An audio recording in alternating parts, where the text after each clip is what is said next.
It's time for our daily dose of cope, and we have Leo Leopard at the news anchor's desk for the Leopards News Network. There are so many stories to get to, so many faces being eaten, and truthfully, they deserve it. So let's go ahead and jump right into it. I want to remind us all that the big three automakers donated $1 million to Trump's inauguration. So Stellantis used to be Chrysler Company. So automaker Stellantis NV will contribute $1 million to Donald Trump's inauguration. That contribution matches the $1 million pledges from Ford and GM. So I'm just putting that out there. Stellantis donated $1 million to Donald Trump. Now, this story from today. Jeep maker Stellantis says it will lose $2.7 billion, partly due to tariffs. Now, I'm sure the other automakers are also losing money, but this is the article from today about Stellantis. Trump's tariffs are costing Jeep maker Stellantis hundreds of millions of dollars, the company said Monday. The giant car maker expects to have suffered nearly $350 million in losses over the first half of 2025 due to direct tariff payments, as well as the loss of planned production on account of the company's response to the policy, preliminary data showed. In all, the company expects to have lost as much as $2.7 billion over the first half of 2025 as a result of the costly efforts to improve profitability and tariff-related expenses. The losses also include compliance charges with Trump's suspension of financial penalties tied to fuel emission standards. Sales in North America plummeted by 1/4 over a 3-month period ending June when compared to the same period a year earlier. The steep decline owed in part due to reduced manufacture and shipments of imported vehicles most impacted by tariffs. Tariffs of 25% on vehicles imported into the United States went into effect on April 2nd. The auto tariffs, which apply to cars and auto parts, threaten to raise costs for car makers that often oversee an intricate supply chain snaked between the U.S., Mexico, Canada, and beyond. In a memo in March, the White House touted auto tariffs as a means of bolstering domestic car manufacturers and protecting an industry viewed as important to the U.S. national security. The policy, the White House said, will protect and strengthen the United States automotive sector. A day after the tariffs took effect, Stellantis announced it would temporarily pause production at 2 plants, one in Windsor, Canada, the other in Toluca, Mexico. As a result, the company laid off 900 employees across several U.S. facilities in Michigan and Indiana. Weeks later, Trump eased the auto tariffs, saying the levies would not stack on top of other sector-specific tariffs, such as those on steel and aluminum. Still, tariffs appear to have weighed on Stellantis over the first half of this year. A press announcement of preliminary earnings data on Monday mentioned the tariff policy 6 times. The preliminary figures arrived without company guidance, which Stellantis paused on April 30th. The company released the preliminary data in an effort to address the gap between the consensus forecast among analysts and the company's performance. The company had already anticipated challenges this year as it adjusted offerings, slashed U.S. inventory, and sought to mend relationships with car dealers. CEO Antonio Filosa took the helm of the company last month. In a statement on LinkedIn, he issued a company motto attributed to a previous CEO, Sergio Marchionne, saying, "Mediocrity is not worth the trip."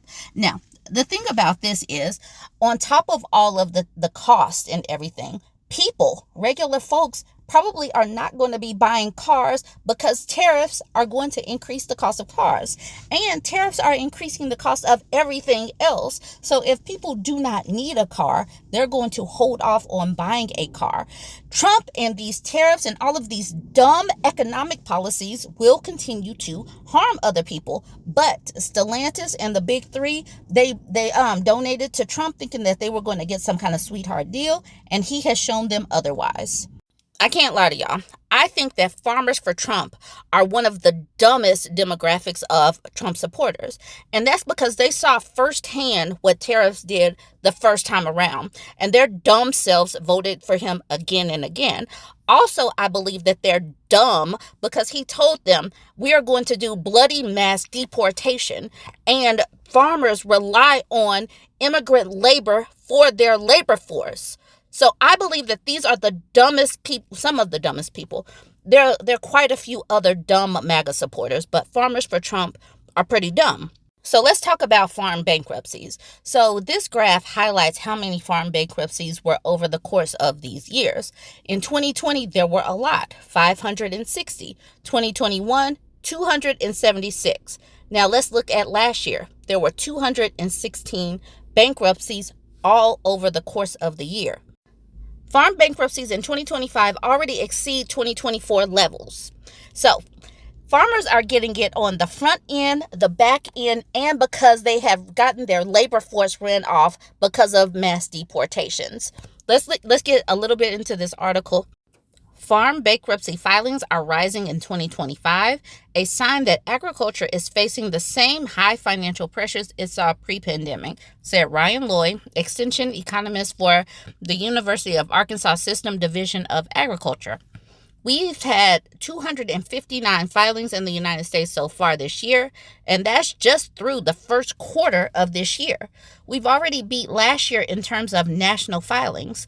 Once you see this on a national level, it's a clear sign that financial pressures that we saw before in the 2018 and 2019 are kind of re-emerging. So keep in mind that these the subsidies have gone away. The fact that these grants that these farmers had are gone away. The programs that they had connected with school lunches are gone away. And then on top of that, the tariffs have jacked up relationships with other countries. So they're having problems selling their goods to other countries. And then on top of that, add the fact that they don't have the labor to pick their crops. Farmers for Trump really screwed themselves 3 different ways, and they did it to themselves because they saw what happened the first time around. This is why I believe that they are one of the dumbest demographics of Trump supporters. Then, Republican-led states are typically welfare states, meaning they need federal funds and handouts more so than blue states. Blue states are typically donor states. This article from Politico says Republicans' food aid cuts will hit grocers in many towns that backed Trump. The GOP's policy mega bill could reshape how people in rural and small towns access food. Many of these people in these small towns are Trump voters.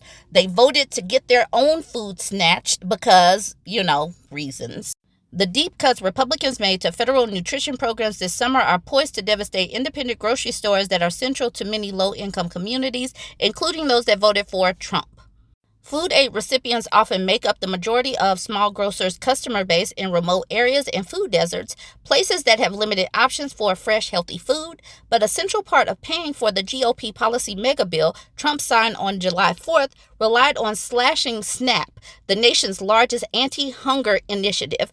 These people, Republican lawmakers, knew that they were cutting funds for student lunches, for poor people, for their own constituents, so that the ultra-wealthy could have more money. Republican lawmakers screwed their own people, but Republicans voted these people in. Republican MAGA voters voted for their own food to be cut, for their kids' food to be cut.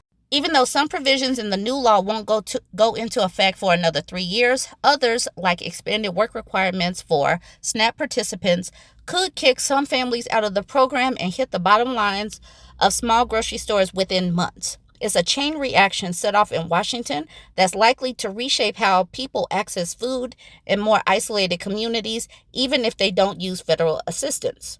I lean pretty heavily right most of the time, but one of the things I do lean to the left on is we're a pretty wealthy country. We can help people out. So he says this person who voted for Trump, but they voted for Trump knowing that they were going to slash things. I wish I could feel for these people, but this mess has me so worked up because they voted to slash food for kids. These pro-choice people hate kids. I'm sorry, why am I calling them pro-choice? They're forced birthers. They're anti-woman. They literally cannot stand poor people, but the ultra-wealthy got a tax break. All right, y'all, let me know what you think. I take care of dying people. They die when they don't get health care, and I see them at the end of that. So So when you cut $880 billion, that means you're okay with people dying. Fuck you.